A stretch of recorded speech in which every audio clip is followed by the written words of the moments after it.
অমরগঞ্জের মজলিসের কোনো অংশে কিছু বললো না, উচিত তো ছিল যে 1 মিনিটের ভিতরে জুতা দিয়ে স্টেজ আপনার ভর্তি করে দেওয়া।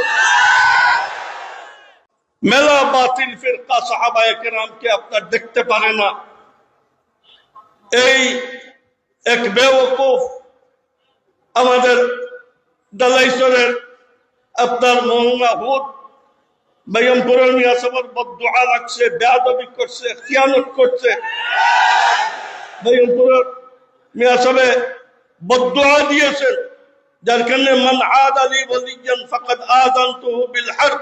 আল্লাহ তার মিজাজে এমন বানাই দিছে, কই বেগমপুরের মিয়া সাহেব হযরত মুআবিয়া রাদিয়াল্লাহু তাআলা আনহু সম্পর্কে এই ধরনের মন্তব্য, যে মন্তব্য আপনারা সবাই শুনলেন। এই মিজাজওয়ালা মেলা মানুষ এই দেশে বা বিদেশে আপনার আছে, এই বেওকুফ মুখ খুলি দিছে, যার কারণে এটা আবার দেখতেছি তওবা করছে। হযরত মুআবিয়া সম্পর্কে কিচ্ছু বললে কি তওবা কার কাছে করবে? আমাদের কি নোকসান হয়েছে? এটার কোনো তওবা নেই। যে আম্বিয়াদেরকে গালি দিবে তাকে কতল করা, ইসলামী হুকুম যদি এখানের মধ্যে ইসলামী হুকুমত থাকতো, যে সাহাবায়ে কেরামকে গালি দেয় দুল্লি দেয়, তাকে আপনার বেত্রাঘাত করতে হয়। যার কারণে আমরা কোনো বিচার আমাদের হাতে নিতে পারি না। কিন্তু আফসোস, উমরগঞ্জের আমাদের মুসলমান ভাইদের উপরে এই দেশে 16 বছর দেখলাম শেখ হাসিনার বিরুদ্ধে কোনো ইনসান ওয়াজ করার উপায় নাই। জুমার দিনে কোনো আলোচনা ইসলাম বিরোধী হইলেও এটা সম্পর্কে কেউ কথা বলতে পারে না, সাথে সাথে চেয়ার থেকে উঠাই দেয়, মাইক গাড়ি নিয়ে নেয়। দেখছেন না আপনারা এই দেশে মেলা জায়গায় মওদুদি সাহেবের সমালোচনা, সহিহ সমালোচনা, এটা করার পরে যেখানে ওনার বক্তব্যের ক্ষমতা আছে এখানে ওনাকে কথা বলতে দেয় না।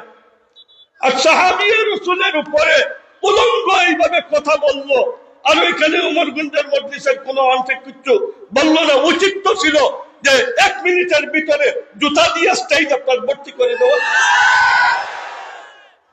অনেক বুজুর্গানে দিন যারা এই জেলার সবচেয়ে বড় বড় বুজুর্গানে দিন এখানে আসছেন, সময় খুবই অল্প, সবাই কিছু কিছু কথা বলা দরকার।